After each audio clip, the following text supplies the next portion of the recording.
Si Jing Zixia ang tagapagmana ng Naize Hotel at siya rin ang general manager nito na siyang ari-arian na iniwan ng kanyang ama. Gayunpaman, dahil bata pa si Jing Zixia, pansamantalang pinamamahalaan ang hotel ng tiyuhin niya na si Jian Gan. Ngayon, nakatanggap si Jing Zixia ng tawag mula kay Ate Liu na nagsasabing nakahanap siya ng isang limited edition na designer handbag at pinapunta siya ng mabilis para bilhin ito kung hindi ay mawawala ang pagkakataon. Kaya, nagmamadaling naghanda si Jing Zixia upang umalis, ngunit pinigilan siya ng kanyang pinsan na si Jian Bufan. Ipinahayag nito na ang pagpasok niya sa trabaho mula alas negatibo 9 ng umaga hanggang alas negatibo 5 ng hapon ay ikinagalit na ni Jian Gan at lalo pa itong hindi tama na gusto niya pang umuwi ng maaga ngayon. Umaasa si Jian Bufan na makakaalis na lang siya pagkatapos ng oras ng trabaho. Gayunpaman, sinabi ni Jing Zixia sa kanya na pupunta siya para sa sarili niyang mga bagay. Alam ni Jian Bufan na pupunta siya para bumili ng handbag, kaya napailing na lang siya. Sinabi niya kay Jing Zixia na darating na ang Vice President Fu Zhaiyi ng Fanmu Group at inutusan siya ng kanyang ama na personal na salubungin ito. Ngunit naniniwala si Jing Zixia na mas nararapat na ang kanyang tiyuhin ang sumalubong.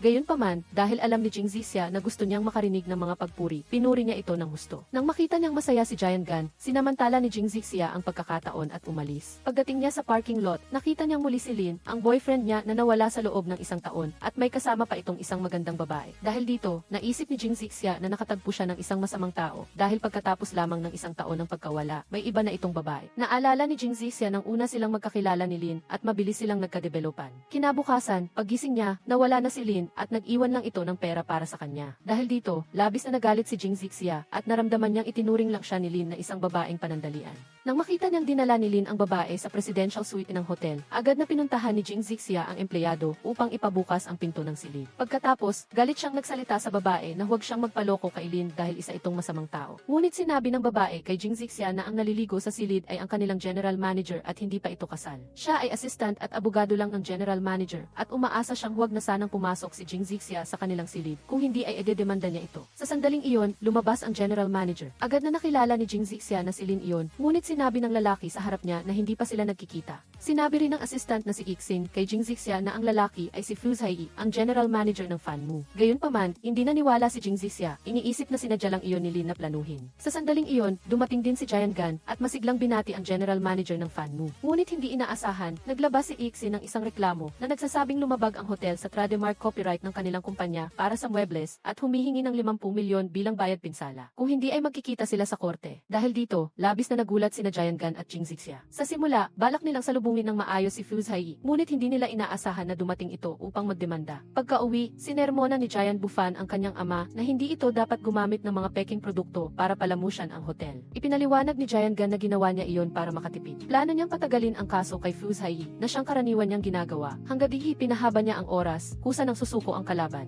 Gayunpaman, alam ni Jian Bufan na si Fu Zhaiyi ay isang mahirap na kalaban at nag-alala siyang hindi kaya ng kanyang ama ang binata. Naalala ni Jing Zixia ang una nilang pagkikita ni Lin ng araw na iyon, inupahan niya ang buong sinehan para manood ng mag-isa, ngunit siya lang ang nag-iisa sa loob. Sinabi ng manager ng sinehan kay Jing Zixia na ang lalaki ay ang kompositor ng pelikula. Gwapo rin si Gilin, kaya agad na lumapit si Jing Zixia at nagpakilala. Nagkakilala silang dalawa, ngunit pagkatapos ng ilang sandali ng panonood ng pelikula, nawala ang tunog, kaya inabot ni Lin ang kanyang headset at isinuot kay Jing Zixia. Ang score na iyon ay ginawa ni Lin, ikinuwento pa niya kay Jing Zixia ang nilalaman ng kwento at ang kanyang pagkakaintindi sa musika na labis na ikinahanga niya. Matapos ang pelikula, naghapunan silang dalawa. Hiniling ni Jing Zixia kay Lin na gumawa ng kanta para sa kanya. Kahit na nahirapan si Lin dahil sa maikling oras, pumayag pa rin siya. Hindi maintindihan ni Jing Zixia kung bakit si Lin, ang lalaking napakabait at maalalahanin noon, ay naging napakalamig at walang puso. Kaya nagpasya si Jing Zixia na ipagbili ang mga share ng hotel upang magkaroon ng pambayad sa compensation kay Fu Zhaiyi. Hindi sinasadyang narinig ito ni Jian Bufan at pinayuhan siya na huwag gawin iyon dahil ang hotel ay ang pinaghirapan ng kanyang ama at huwag siyang magpaloko sa masamang taong iyon.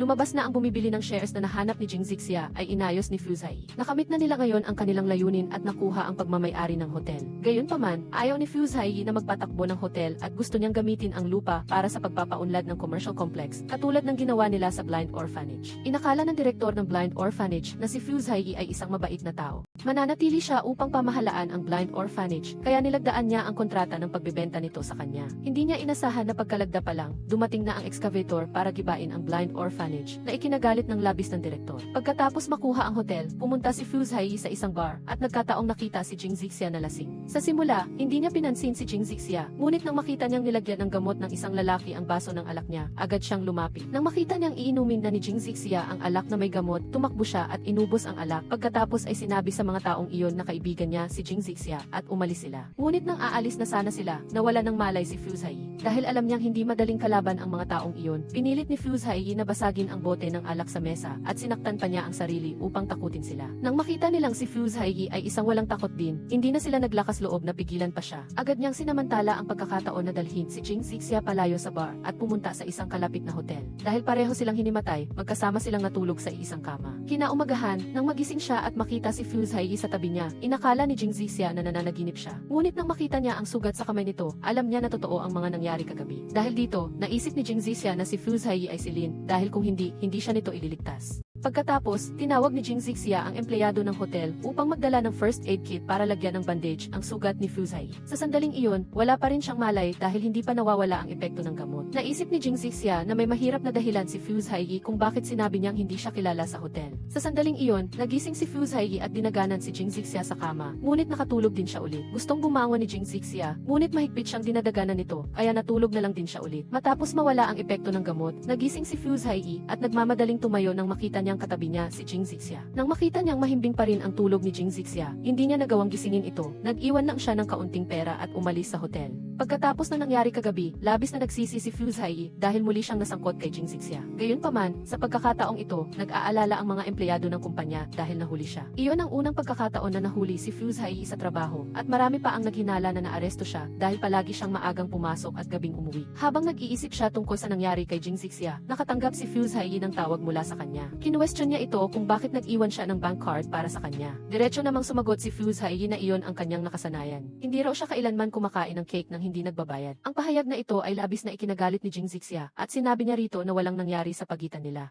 Ngayon, nagpa siya si Jian Gan na makipagnegosasyon kay Fuse Hai. Matapos siyang imbestigahan, nalaman niya na nawala ito ng 3 buwan noong nakaraang taon, kaya naisip niya na tiyak na mailihim si Fuse Hai na hindi niya maibubunyag. Nagduda rin si Jing Zixia dahil nagtutugma ang panahong iyon sa pagkawala ni Lin pagkatapos. Hinanap ni Jian Bufan si Fuse Hai, ngunit pinigilan siya ni Ixin. Nagulat siya nang makita niya ang senior niya na dating nililigawan noong kolehiyo. Ngunit habang masaya si Jian Bufan, sinabi ni Ixin na hindi niya ito kilala. Labis itong ikinabahala ni Jian Bufan. Nang gabing iyon, lasing na lumapit si Jing Zixia kay Fuse Hai para isauli ang pera at pinilit niya itong umamin na magkakilala sila. Gumamit pa siya ng puwersa para maalala ni Fuse Hai, ngunit hindi niya alam na nakahanda na ito ng voice recorder at naitala ang buong pangyayari ng kanyang pisikal na pananakit. Ang resulta, dinala si Jing Zixia ng pulisya. Ibinigay pa ni Fuse Hai ang recording sa pulisya at inakusahan si Jing Zixia ng pananakit. Gayunpaman, inakala ng pulisya na nag-aaway lang silang magkasintahan, kaya tinuruan niya ang dalawa at sinabing dapat maging mapagbigay si Fuse Hai. Si Jing Zixia naman ay hindi dapat gumamit ng karahasan sa kanyang boyfriend at kung gusto niyang ayusin ang problema, dapat silang mag-usap ng maayos. Pagkatapos, hiniling nila kay Jing Zixia na mag-record ng video na nangangakong hindi na niya sasaktan pa si Fuse Hai. Paglabas ng istasyon ng pulisya, tinanggal ni Fuse Hai ang bandage sa ulo at binalaan si Jing Zixia na huwag na siyang gagawa ng padalos-dalos na mga aksyon. Lahat daw iyon ay inayos niya. Kung magpapatuloy siya sa pagiging walang pakundangan, ipapakalat niya ang video na magpapababa sa halaga ng stock ng Eze. Kinaumagahan, pumunta si Jing Zixia sa opisina ni Fuse Hai at pinasalamatan siya sa pagpapatawad sa Eze. Nagulat si Fuse Hai at hindi niya maintindihan ang sinasabi ni Jing Zixia. Sa sandaling iyon, nakatanggap siya ng tawag mula kay Lixin na nagsasabing nagpadala na siya ng email na binabawi ang kanilang kahilingan para sa compensation mula sa Eze.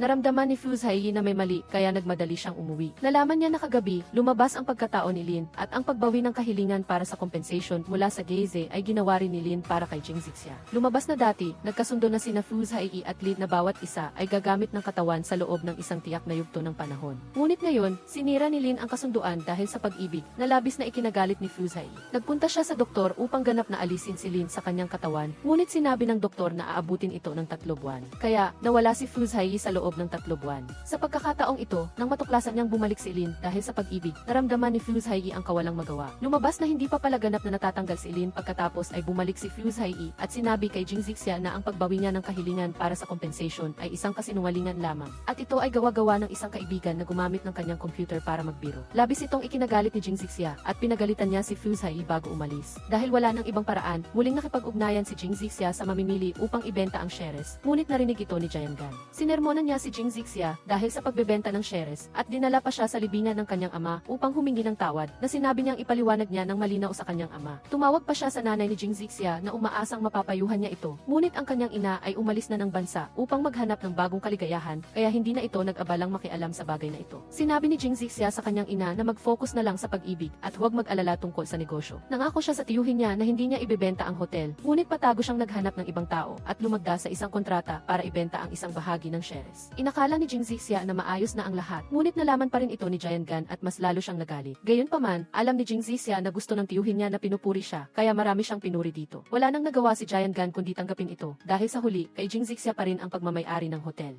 At maaari pa rin silang magpatuloy sa pagnenegosyo. Ngunit hindi nila alam na ang mamimili ay inayos pa rin ni Fuzhai. Sa oras na ito, gustong magbitiw ni Jing Zixia at umalis sa hotel dahil iba na si Lin ngayon at sa pag-alis lang niya makakalimutan niya ito ng tuluyan. Gayunpaman, habang nag-iimpake ng kanyang mga gamit para umalis, gusto pa rin ni Jing Zixia na tapusin ang kanilang relasyon, kaya tinawagan niya si Lin para makipagkita. Ngunit malamig siyang tinanggihan ni Fuzhai. Labis itong ikinabahala ni Jing Zixia. Pag-uwi, nag-iwan si Fuzhai ng mensahe para kay Lin na nagsasabing ang lahat ng ginawa ni Lin noon ay sinira niya at malapit na ring umalis si Jing Zixia kaya pinayuhan niya si Lin na huwag nang magulo. Dahil sa galit sa mga salita ni Fuzhai, nagmaneho si Lin palabas at muntik na siyang mahulog sa bangin. Sa kabutihang palad, nailigtas siya ni Liren. Kinaumagahan, labis na nagalit si Fuzhai sa ginawa ni Lin. Inakala niyang gustong magpakamatay ni Lin, ngunit idinamay pa siya kaya hiniling niya kay Lin na lumabas at magpaliwanag. Naisip ni Fuzhai na si Jing Zixia ang dahilan ng lahat kaya nagpa siya siyang pigilan itong umalis at sa ganitong paraan, hindi nagagawa ng kalokohan si Lin nang aakyat na sana si Jing Zixia sa eroplano. Nakatanggap siya ng tawag mula kay Fuzhai na nakikipagkita, ngunit tumanggi siya. Nagulat siya nang biglang mailumabas na maraming lobo sa labas ng eroplano, kung saan nakasulat ang Jing Zixia, "Mahal kita, manatili ka."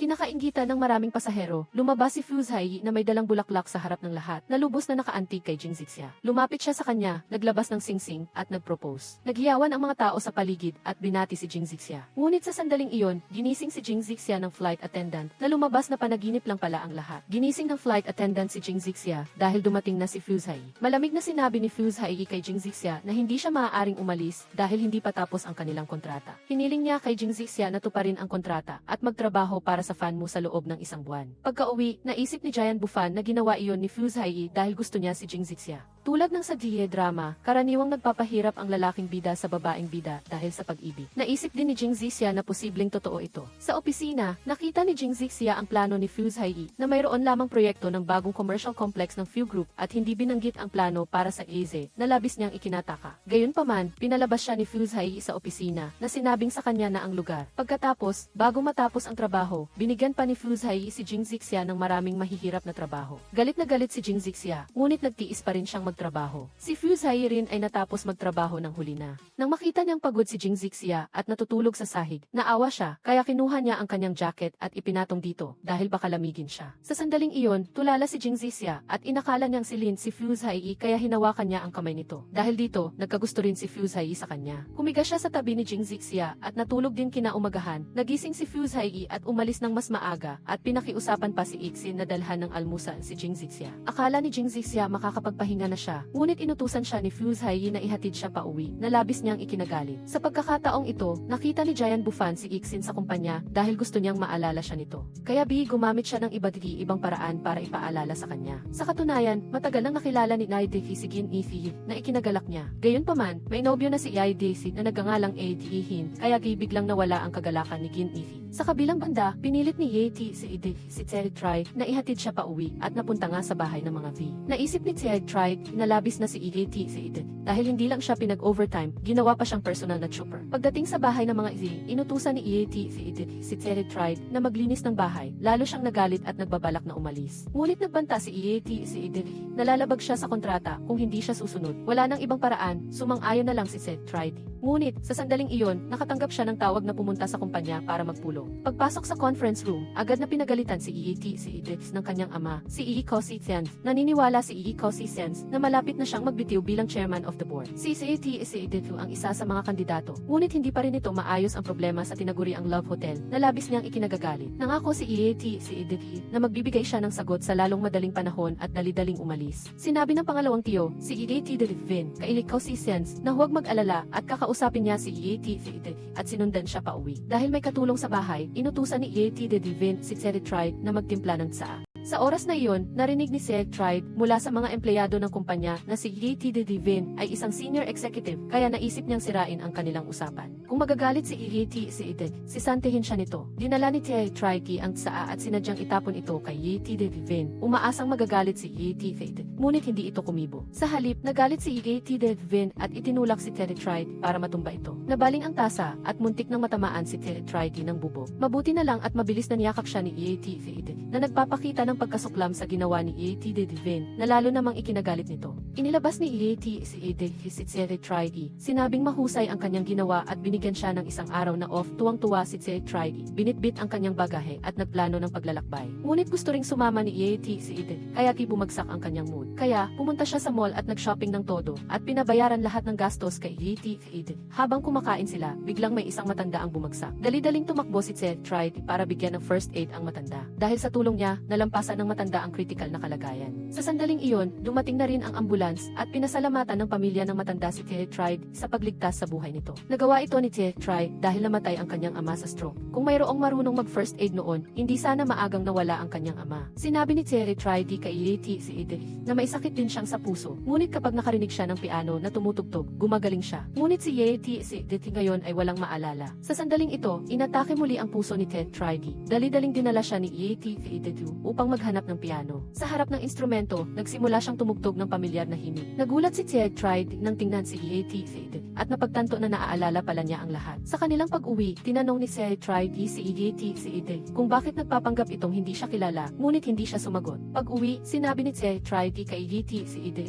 na ang sakit niya sa puso ay hypoglycemia lamang at gagaling siya basta maging stable ang kanyang blood sugar, kaya huwag itong mag-alala. Nang gabing iyon, hindi makatulog si Seth Tried. Patuloy niyang hinuhulaan kung ano ang iniisip ni Yeti si Ide, ngunit hindi niya maintindihan kung ano ang gusto nitong gawin. Ang isip niya ay puno ng imahe ni Yeti si Ide na nagpaparamdam sa kanya na siya ay walang silbi. Naimagin pa niyang lumitaw si Yeti si Ide sa tabi niya habang natutulog siya, kaya di magdamag siyang gising at hindi nakatulog. Kinabukasan, pagpasok sa trabaho, napansin ni Gindi Fiji na tila pagod ang kanyang kapatid na babae at agad na nagtanong kung ano ang nangyari sa kanyang day off. Sinabi ni Seth Tried sa kanyang kapatid na muntik na siyang halikan ni Yeti Fiji. Naisip ni Gindi Fiji na hindi sila pwedeng maging flirty lang kay Yeti Fiji nang ganoon at kailangan nilang mag-usap ng malinaw. Sa sandaling iyon, nakatanggap si Seth Tried ng tawag mula kay Yeti Divin na nag-imbita sa kanya na magkita sa labas. Nang magkita sila ni Seth Tried, inalok ni Yeti Divin na bilhin ang kanyang shares sa 3 beses na presyo. May kutob si Seth Tried na may hindi maganda kaya sinabi ni Yeti Divin sa kanya na kung ipagbibili niya ang kanyang mga shares sa kanya, gigibain ang hotel. Sa sandaling ito, nalaman ni Seth Tried na matagal nang nagplano si Yeti Fade at ang layunin ay gibain ang hotel upang magtayo ng bagong commercial area. Bumalik si Seth Tried at pinagalitan si Yeti Fade.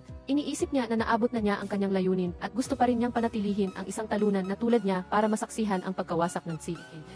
Gayunpaman, ipinahayag ni Seth Tried na hindi niya hahayaang magtagumpay si Yeti. Para kay Seth Tried, naghanap si Yeti ng isang pianist na magtuturo sa kanya ng pamilyar na kanta. Pagkatapos ng ilang oras ng pagsasanay, naging mahusay si Yeti sa pagtugtog. Ngayon, inutusan ni Yeti si Idis na dumalo sa pagpupulong ni Edu upang talakayin ang plano para sa pagpapaunlad ng bagong commercial area. Nang malaman na gusto ni Yeti nagibain ang hotel, nakipag-usap si Seth Tried sa kanyang tiyo kung paano ito pipigilan. Sa pagpupulong, nang imungkahi ni Yeti nagibain ang hotel, tumutol si Seth Tried.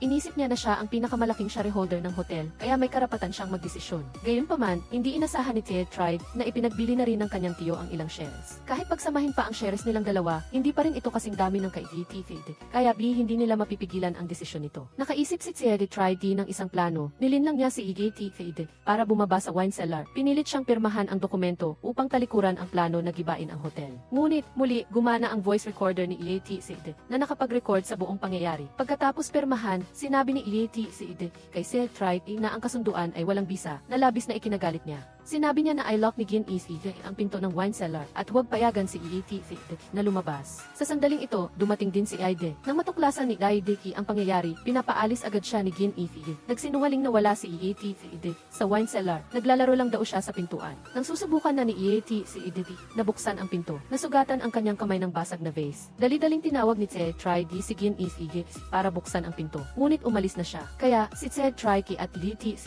ay nakulong sa wine cellar. Sa sandaling ito, ito, ikinuwento ni Ted Tribe kay DT si Ted ang mga kwento tungkol sa wine sa cellar. Ito ang mga kwento tungkol sa nagtatag ng H-Chit Hotel. May malalim silang pagmamahal para sa hotel na ito. Kahit na kailangan nilang ibenta ang hotel, umaasa pa rin sila na may magpapatuloy ng negosyo ng maayos. Nagmakaawa si Ted Tribe kay DT si Edith na huwag gibain ang hotel. Hindi sumang-ayon si DT si Edith, ngunit sinabi kalaunan na pag-iisipan niya. Sa sandaling ito, bumalik si Gin Efi at Lyde upang buksan ang pinto para makalabas sila. Sa daan pa uwi, naisip ni Lyde na nagbago na ang relasyon ni DT si Edith at Ted Tribe, kaya kailangan ding magbago ang plano. Ngunit sinabi ni DT si Edith sa kanya na ipagpatuloy ang orihinal na plano. Pag-alis ni Lyde, nakatanggap si DT si Edith ng tawag mula kay DT Devin na humihingi ng pabor kay Lyde na kailangan siyang gantihan. Dahil si DT Devin ang tumulong kay Lyde noon, oras na para magbayad siya ng utang na loob. Dahil sa sinabi ni DT Devin, nanlamig si Aide. Nang malaman niyang gigibain na ni DT si Edith ang hotel, nagmadali si Ted Tribe sa lugar. Ngunit pagdating niya, sinabi ni Gin Efi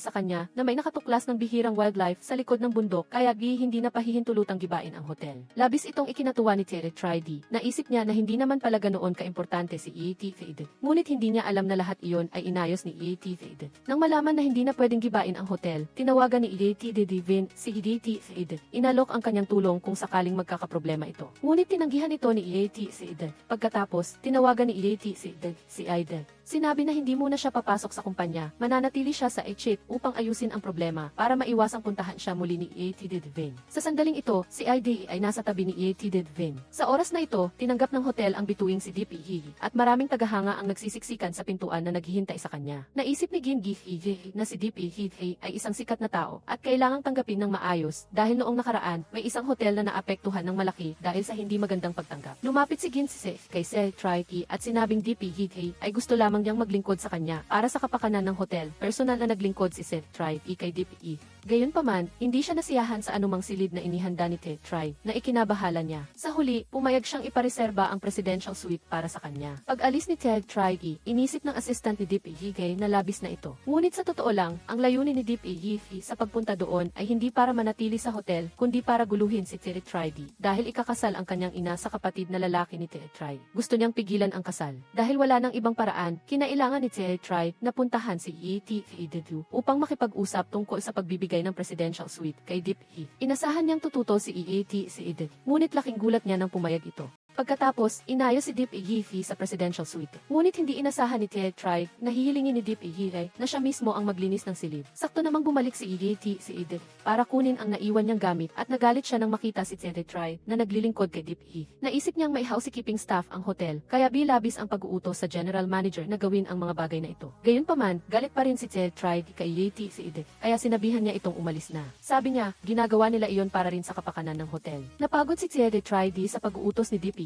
na halos maubos na ang lakas, kaya pag-uwi, nagreklamo siya kay Gin Efi na sinabing maging ang kanyang ina ay hindi pa siya inutusan ng ganoon. Gayunpaman, dahil sa malinis na paglilinis ni Ted Tribe sa silid ni DP, mabilis na kumalat ang mga larawan nito online at umani ang H-Chit Hotel ng maraming papuri mula sa mga netizen. Nakita ni DP na hindi sinasadyang nakatulong si Ted Tribe sa hotel sa libreng advertising, kaya inanyayahan niya itong maghapunan. Naisip ni Gin Efi na ito na ang pagkakataon niya para magkaroon ng bagong pag-ibig at iwan na ang masamang si habang naghahapunan sina DP at Ted Tribe. Dumating din si Edith nang makita niyang may intimate gesture si DP kay Ted Tribe at binigyan pa ito ng limited edition designer handbag, hindi niya ito kinaya. Sa sandaling ito, ang telepono ni Tian's Gym City. Tumunog ang tawag mula sa isang mahalagang partner ng EAT. Si Tian's Gym City ay napakahalaga para sa plano ng EAT. Ngunit hindi matiis ni EAT si Edith ang eksena kung saan si Ted Tribe at DP ay intimate. Kaya, pinatayan niya ang tawag, inutusan si Edith na salubungin si Tian's Gym City at siya naman ang humila kay Ted Tribe palayo. Nagalit si Ted Tribe nang makita iyon, binawi niya ang kamay niya mula kay Edith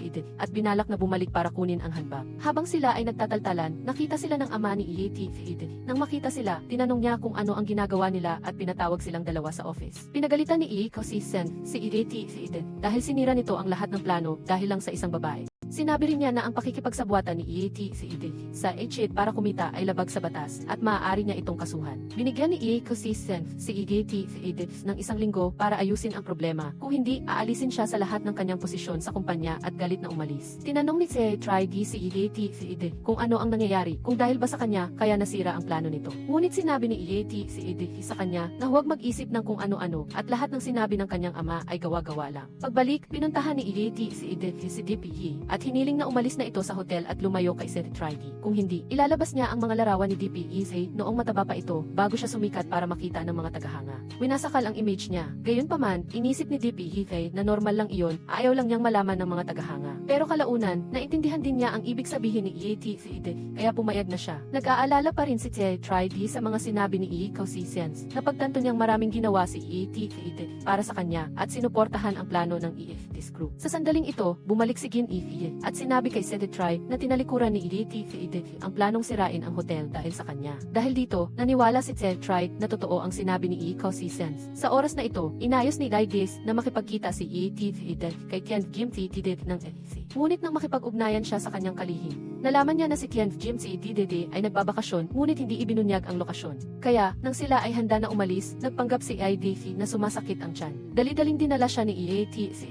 sa ospital para magpatingin. Sa sandaling ito, dumaan si Gin Ify at siya na ang nagdala kay Lide sa ospital. Inakala ng doktor na asawa ni Gin Ify si Ide na ikinagalak naman niya. Bagamat binantaan ni EATZ Vin, nag-aalala pa rin si Idis na hindi makita ni EATZ si Tian's Jim TTD. Kaya, palihim siyang nag-text kay Seth Tridy. Umaasang pupunta siya sa Gihilon para tulungan si EATZ. Kasabay nito, dumating ang fiant ni Idis para sunduin siya, ngunit tinawag siya pabalik sa kumpanya. Kaya napilitan siyang bumalik kasama si Gin Ify. Sa Gihilon, nakita ni Seth Tridy ang kalihim ni Tian's Jim TTD. Natuklasan niya na nandoon ito, kaya tinawagan niya si EATZ at sinabihan na huwag nang pumunta sa Namlon. Magkasama silang nagtungo sa Gihilon para hanapin si Tian's Jim TTD. Ngunit hinarang sila ng kalihim at nagsinungaling na wala ito roon. Napilitan si EATZ na isama si Seth Tridy sa tabing dagat para maglakad. Dito nila nakita ang isang maliit na batang babae na naglalaro mag-isa. Sa pagkaalala para sa kaligtasan ng bata, naglaro sila kasama niya. Gusto ng bata na makasama sila bilang pamilya at tinawag si Seth Tridy na anak niya at si EATZ naman ay manugang na ikinatuwa nilang dalawa. Naglaro sila hanggang gabi at nakatulog ang bata. Pagkatapos, tumawag sila ng pulis para ibigay sa kanila ang bata. Nalaman nilang namatay na ang ina ng bata at ang ama lang niya ang paparating. Naawa sila sa bata kaya nagpasya silang gumawa ng regalo para sa kanya. Dinala ni EATZ at Seth Tridy ang mga laruan para sa batang babae na ikinatuwa nito. Sa sandaling ito, dumating din ang ama ng bata. Hindi nila inaasahan na ang ama ng bata ay si Tian Jim TTD. Labis na pinasalamatan ni Tian Jim TTD ang kanilang pagmamalasakit sa kanyang anak. Nagpasya siyang ipagpatuloy ang pakikipagtulungan sa kanila. Pagkatapos, inihatid ni Seth Tridy at EATZ ang bata sa kanilang bahay. Pagkababa ni Seth Tridy ng sasakyan, nakatanggap si EATZ ng tawag mula kay Dr. TTD. Sinabi nito na nakahanap siya ng bagong paraan ng paggamot. Ngunit posibleng mawala ng buhay si EATZ. Dahil dito, labis na nagulat si EATZ. Dali-dali siyang nagmaneho para makipagkita kay Dr. DTD upang malaman pa ang tungkol dito. Sinabi ni Dr. DTD kay EATZ na ang anumang paraan ng paggamot ay may panganib. 50% lamang ang pag-asang gumaling at posibleng mawala si F at mabuhay si EATZ o kabaliktaran. Dahil napakahalaga ni Seth Tridy kay Ed, nag-aalala si Dr. DTD na baka hindi manalo si EATZ kay Ed. Ngunit sinabi ni EATZ na maghintay na lang siya at siguradong mananalo siya. Kinabukasan, tinawag ni EATZ si Seth Tridy para sa turnover ng trabaho. Sinabihan siya na ang mamahala sa hotel at babalik na siya sa ET. Gusto sana ni EATZ ayayain si Seth Tridy na kumain, ngunit tinanggihan siya nito. Sabi niya na kahit gusto niya ito 1 taon na ang nakalipas, tapos na ang lahat. Ito ay mahirap tanggapin kay Fuzzy. Tumakbo siya pabalik upang hanapin si Dr. Moziki kahit umuulan upang lutasin ang problema ni Lin, ngunit pinayuhan ni Dr. Moziki si Fuzzy na seryosong magtapat. Iyon ang lunas sa kanyang sakit ng pag-ibig. Kinabukasan sa trabaho, hindi sinasadyang narinig ni Fuzzy si Giant Bufan na nakikipag-usap sa telepono kay Jing Zixia. Sinabi niya kay Giant Bufan na pupunta siya upang subukan ang mga damit pangkasal kasama si Yeyuxi. Ito ay nagpadama kay Fuzzy na banta, kaya nagmadali siyang nagmaneho upang hanapin si Jing Zixia. Sa tindahan ng damit pangkasal, hinarangan siya ng kawani. Nakisiksik si Fuzzy sa loob. Nakitang sinusukat ni Jing Zixia ang damit pangkasal, kaya labis siyang nabalisa. Sa sandaling iyon, sinabi sa kanya ng tauhan ng tindahan na sinusukat ni Jing Zixia ang damit pangkasal para sa kanyang ina na siyang nagpagaan ng kanyang pakiramdam. Gayunpaman, lakas loob pa ring nagtapat si Fuzzy kay Jing Zixia, ngunit tinanggihan siya nito. Ikinatwiran niya na tinuturing ni Fuzzy na laro ang pag-ibig. Kaya, nagpanggap si Fuzzy na may amnesia at niyakap at hinalikan si Jing Zixia. Ganap na nabihag si Jing Zixia ng halik ni Fuzzy. Ngunit sa eksaktong sandaling ito, lalabas na sana si Lin, kaya nagpigil si Fuzzy at tumakas. Hinahanap ni Jing Zixia si Fuzzy sa lahat ng dako at natagpuan siya sa wakas sa silid ng piano ng tindahan ng damit pangkasal. Sa sandaling ito, tumutugtog si Fuzzy ng piano. Tumakbo si Jing Zixia upang yakapin siya. Iniisip na bumalik na ang dating Fuzzy. Habang naglalambingan sina Jing Zixia at Fuzzy, dumating ang pulis at pinaalalahanan si Jing Zixia na nakita na nila si Fuzzy sa pinangyarihan ng aksidente sa kotse. Ipinapalagay nila na may balak magpakamatay si Fuzzy, na labis na ikinabahala ni Jing Zixia. Humarap siya upang tanungin si Fuzzy kung anong nangyari, ngunit sa pagkakataong ito, ang personalidad na lumabas ay si Lin. Sinabi niya kay Jing Zixia na hindi siya nagpakamatay, kundi hinahanap siya, ngunit dahil siya ay nagmamadali kaya nangyari ang aksidente. Ang paliwanag ni Lin ay nagbigay ginhawa kay Jing Zixia. Si Fuzzy naman ay nagalit sa paglitaw ni Lin, ngunit gusto niyang makipag-usap sa kanya ng maayos, gusto niyang bumalik sa estado ng pagsasama tulad noong 1 taon. Hiniling ni Fuzzy kay Lin na umalis na huwag nang makipag-ugnay pa kay Jing Zixia, ngunit inakala ni Lin na ngayon, sa mata ni Jing Zixia ay siya lang, at hindi si Fuzzy. 1 taon na ang nakalipas, nag-alala si Jing Zixia na magkakaroon din siya ng sakit sa puso tulad ng kanyang ama, kaya nagpunta siya sa doktor. Pinakalma siya ni Dr. Chen na magtiwala dahil wala pang malinaw na konklusyon at inischedule siya na bumalik sa susunod na linggo para kunin ang resulta. Pauwi na, si Jing Zixia ay tulala habang naglalakad sa ulan dahil sa kawalang ingat at muntik na siyang masagasaan ng sasakyan. Sa sandaling ito, muling sumumpong ang kanyang sakit sa puso. Ngunit nang marinig niya ang tunog ng piano mula sa isang record store, humupa ang kanyang atake sa puso. Nagmadali siyang pumasok sa tindahan upang hanapin ang may akda ng musika at nalaman niyang Lin ang pangalan nito. Pagkatapos, bumalik siya sa hotel at tahimik na pinakinggan ang piyesa ng piano na iyon. Ang piyesa na ito ay nagpaalala sa kanya ng kanyang pagkikita kay Lin sa sinehan. Sa sandaling ito, tumawag si Lin upang sabihing natapos na niya ang komposisyon ni Jing Zixia. Pagkatapos, sinimulan niyang tugtugin ito para sa kanya sa telepono. Dahil hindi nakapagpigil, pinuntahan niya si Lin at pagkatapos ay masaya silang nag-date. Pagbalik sa kasalukuyan, sinabi ni Lin kay Fuzzy na hindi na sila maghihiwalay ni Jing Zixia. Pinayuhan niya itong huwag nang mangarap pa. Dahil nagpakita na si Lin, hindi na siya babalik at sinabihan si Fuzzy na manahimik na sa loob ng katawan. Ito ay nagpadama kay Fuzzy ng galit at kawalan ng magawa. Naglagay din si Jing Zixia ng fingerprint niya sa kandado ng pinto ng bahay ni Fuzzy. Pagkatapos, sinabi ni Lin kay Fuzzy na mula ngayon, si Jing Zixia ay malayang makakapasok at makakalabas sa kanilang bahay. Gayunpaman, hindi isusuko ni Lin si Jing Zixia kay Fuzzy. Kahit na si Lin ay laging nagbigay daan kay Fuzzy mula pagkabata, kay Jing Zixia hindi siya magpapahintulot. Nagkasundo ang dalawa na kung sino ang unang makakuha ng susi ng bahay ni Jing Zixia ang siyang magiging huling panalo. Pagkatapos magpahinga ni Lin, lumitaw si Fuzzy. Nagmadali siyang hanapin si Dr. Moziki at sinabi sa kanya ang tungkol sa kasunduan nila ni Lin, bagamat dati ay gusto ni Fuzzy na burahin si Lin, ngayon ay ayaw na niya. Dahil nagkaroon sila ng kasunduan, gusto ni Fuzzy na manalo kay Lin ng patas. Sa sandaling ito, muling lumabas si Lin, tinanong niya si Ixin tungkol kay Jing Zixia. Nang marinig ito, naramdaman ni Ixin na parang naging ibang tao si Fuzzy. Sa sandaling ito, nakatanggap si Lin ng tawag mula kay Jing Zixia at nang malaman niyang may sakit ito, iniwan niya ang trabaho para alagaan siya. Inakala pa rin ni Jing Zixia na si Lin ay si Fuzzy, kaya nagulat siya nang makita niyang marunong itong magluto at ang kanyang pag-ugali ay lubos na naiba sa dati, na mas lalo siyang nagkagusto rito. Inisip ni Lin na tamang panahon na upang hingin ang susi ng bahay ni Jing Zixia, kaya kinuha niya ang pagkakataon na mas madali siyang makakapag-alaga rito kung mayroon siyang susi. Ngunit hindi ito ibinigay ni Jing Zixia sa kanya. Naramdaman ni Lin na hindi pa hinog ang pagkakataon, kaya nagpunta siya sa silid na inihanda ni Jing Zixia para magpahinga. Pagkaalis ni Lin, naramdaman ni Jing Zixia na si Fuzzy ngayon ay tila bumalik na sa kanyang sarili noong 1 taon. Matalino at maalalahanin, ngunit may kaunting pagkalayo, lubos na kaiba sa Fuzzy na nakasalamuhan niya kamakailan. Kinabukasan ng umaga, nabawi ni Fuzzy ang kontrol sa katawan. Nang makita ang isang pusa sa bahay, labis siyang nabalisa at sinabihan si Jing Zixia na ilayo ito. Labis itong ikinagulat niya dahil malinaw na pumayag itong mag-alaga ng pusa. Mas lalo pang nagulat si Jing Zixia nang malaman na si Fuzzy ay marunong magluto kagabi, ngunit napakababaw naman niya yon ng umaga. Ang lugaw na niluto niya ay may amoy sunog at ayaw kumain ng sinuman, ngunit si Jing Zixia ay nakadama pa rin ng kasiyahan dahil pumasok si Fuzzy sa kusina. Upang alagaan si Jing Zixia, nagtrabaho si Fuzzy sa bahay nito. Ngunit nang tumakbo ang pusa, natakot si Fuzzy at hindi naglakas loob na lumapit. Mabuti na lang at binuhat ni Jing Zixia ang pusa, kaya naglakas loob siyang pumunta sa lamesa ng trabaho. Pagkatapos ay tinawag ni Fuzzy si Ixin at ilang department manager sa bahay ni Jing Zixia para magtrabaho at inilipat din ang lugar ng interview ng isang applicant sa bahay nito. Hiningi ni Fuzzy sa applicant na magluto na labis na ikinagulat ng lahat. Lumabas na ang layunin niya sa paggawa nito ay dahil gusto niyang magluto para kay Jing Zixia. Sa sandaling ito, nagdala si Ixin ng pagkain para kay Jing Zixia. Labis siyang natuwa dahil inakala niyang si Fuzzy mismo mismo ang nagluto. Ngunit sinabi ni Ixin na hinding-hindi pumasok sa kusina si Fuzzy. Nagduda si Jing Zixia na nagkaroon siya ng ilusyon. Maliwanag na si Fuzzy mismo ang nagluto ng lugaw para sa kanya kagabi. Muling marahas na hinalikan ni Fuzzy si Jing Zixia na ikinabalis niya. Lumabas na gusto niyang malaman kung naghalikan ba sila kahapon. Ngunit sinabi ni Jing Zixia na dahil may sakit siya, hindi sila naghalikan. Nakahinga ng maluwag si Fuzzy nang malaman na walang pagkakataon si Lin na halikan siya. Pagkatapos, sinabihan niya si Jing Zixia na huwag na siyang makipagkita pa. Ang layunin ay upang maiwasan si Lin na makipag-ugnay sa kanya. Lumabas na ang nag-a-apply sa kumpanya ni Fuzzy ay inayos ni Fu Shengrong. Nais niyang maglagay ng tao sa tabi ni Fuzzy upang malaman ang sitwasyon. Gayunpaman, ang taong ito ay nakapagluto lamang ng isang beses, kaya walang nakuhang mahalagang impormasyon. Kaya, nag-ayos si Fu Shengrong ng bangka para tumakas ito sa gabi, upang hindi na ito muling makita ni Fuzzy. Samantala, inakala ni Jian Bufan na pagkatapos ng 2 araw na magkasama, tiyak na umunlad ang relasyon ni Jing Zixia at Fuzzy. Ngunit sinabi ni Jing Zixia sa kanya na sinabihan siya ni Fuzzy na huwag sasagutin ang tawag niya ngayong araw. Sa sandaling ito, tumawag si Lin dahil nangako siya kay Fuzzy. Dali-daling ibinaba ni Jing Zixia ang tawag. Sa kasamaang palad, si Fuzzy mismo ang pumunta upang hanapin siya. Sinabi na ang pangako na huwag magkita ay para lamang sa bukas at hindi kasali ang ngayon. Pagkatapos, inayos din ni Ixin ang lahat ng trabaho sa iisang araw na nagpaisip kay Fuzzy na tiyak na naglalaro si Lin kaya kailangan niyang makipag-usap kay Lin agad na tinawag ni Fuzzy si Lin at hiniling na sundin ang mga patakaran. Na huwag nang makipaglaro pa dahil kung hindi ay kamumuhian siya ni Jing Zixia. Bukod pa rito, gusto niyang makipagkumpetensya kay Lin ng patas. Kinaumagahan, nakatanggap si Lin ng tawag mula kay Jing Zixia na nagpapaalam na naantala ang flight niya. Sa sandaling ito, natuklasan ni Lin na lumipad si Fuzzy sa ibang bansa upang pigilan siyang makita si Jing Zixia.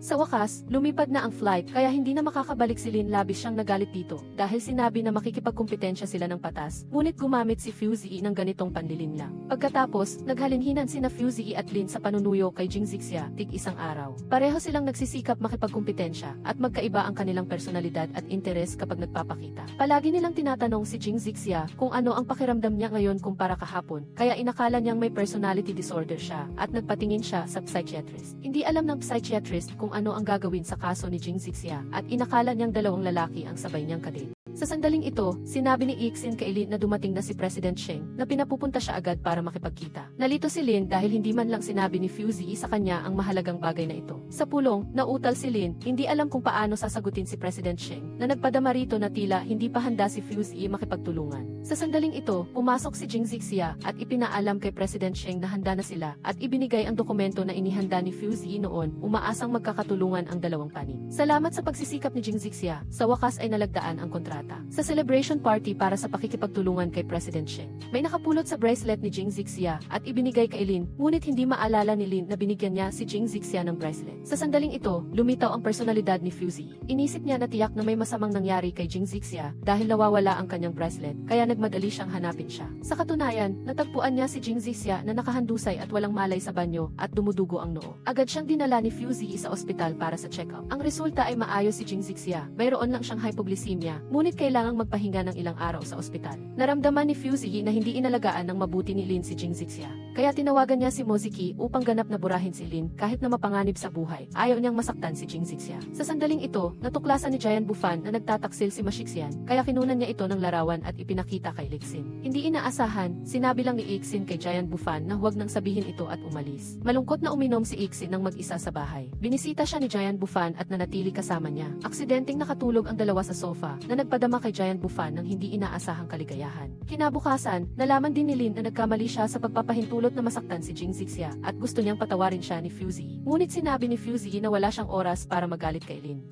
Habang nag-uusap silang dalawa, natuklasan ni Jing Zixia na si Fuzzy ay nagsasalita ng mag-isa, kaya nakipagpalitan siya ng kuro-kuro kay Jian Bufan na tiyak na may sikreto si Fuzzy at kailangan nilang imbestigahan. Ngunit nakita niya si Mashixian na nag-iimpake at naghahanda ng umalis. Hindi inasahan ni Jian Bufan na nakikipag-ugnay pa rin si Ixin sa lalaking iyon, kaya pagkaalis ni Mashixian, agad na tinanong ni Jian Bufan si Ixin kung bakit hindi pa rin niya ito hiniwalayan. Sinabi ni Ixin kay Jian Bufan na huwag nang magsalita pa, ngunit lalo lang itong naengganyo sa pagsasalita na hindi nakayanan ni Ixin at nabasag ang baso ng tubig. At inalerto ang mga kasamahan na nagtatago sa likod ng sofa upang bigyan siya ng sorpresang kaarawan. Lumabas ang lahat na lumikha ng isang napakahihiyang sitwasyon. Sa sandaling ito, naunawaan ni Jian Bufan kung bakit sinabi sa kanya ni Ixin na tumahimik. Pagkatapos batiin si Ixin ng maligayang kaarawan, mabilis ding umalis ang mga kasamahan. Humingi ng paumanhin si Jian Bufan kay Lixin, ngunit sinabi niya na naghiwalay na sila ni Mashixian. Lumabas na si Mashixian mismo ang bumalik upang makipagbalikan kay Lixin, ngunit tinanggihan siya nito. Upang malaman ang katotohanan, kusa siyang pumunta si Jing Zixia sa sa bahay ni Fuzzy, nais niyang matuto ng higit pa tungkol sa kanya sa pamamagitan ng maliliit na detalye. Gayunpaman, nag-alala rin si Fuzzy na matuklasan ni Jing Zixia ang problema, kaya nagmadali siyang ihatid ito pauwi. Sa sandaling ito, sinadyang ibinuhos ni Jing Zixia ang juice sa damit ni Fuzzy, kaya pumasok ito sa banyo para magpalit. Ginamit ni Jing Zixia ang pagkakataon na tingnan ang computer niya at natuklasan ang schedule ng pakikipagkita kay Dr. Moziki na ikinataka niya. Upang magkaroon ng pagkakataong manatili, nagkunwari si Jing Zixia na napilay ang kanyang angkle. Sa sandaling ito, nang malaman na naghiwalay na si Ixin, nanatili si Giant Bufan kasama niya. Muling sumandal si Ixin sa balikat ni Giant Bufan at natulog. Sa pagkakataong ito, hindi na nahiya si Giant Bufan, inalis ang kanyang jacket at ipinantakip kay Ixin at natulog sa sahig. Sa hating gabi, nang makita niyang nilalamig si Giant Bufan dahil sa aircon, kumuha rin si Ixin ng jacket at ipinantakip sa kanya. Labis itong ikinatuwa ni Giant Bufan. Upang makapanatili, napilitan si Jing Zixia na gumamit ng honey trap. Hiniling kay Fuzzy na makipagtulungan sa mga bagay na dapat gawin ng isang lalaki at babae. Inakala ni Fuzzy na gusto ni Jing Zixia na makipagtalik sa kanya, ngunit hindi niya inaasahan na kukuha pala ito ng baraha para maglaro. Kahit na si Jing Zixia ang nagmungkahi ng laro ng baraha, si Fuzzy na may mataas na katalinuhan ay hindi natalo ni isang laro. Ang mukha ni Jing Zixia ay puno ng papel na ikinagalit niya at hindi na gusto pang maglaro. Ayaw ni Fuzzy na malungkot si Jing Zixia, kaya kusa siyang nagbigay sa kanya ng isang laro. Nanalo si Jing Zixia sa isang laro at humingi ng pabor, umaasang hindi gagawa si Fuzzy ng anumang ikasisira sa kanya at huwag siyang lolokohin at pagkatapos ay binigyan niya ito ng isang anting-anting.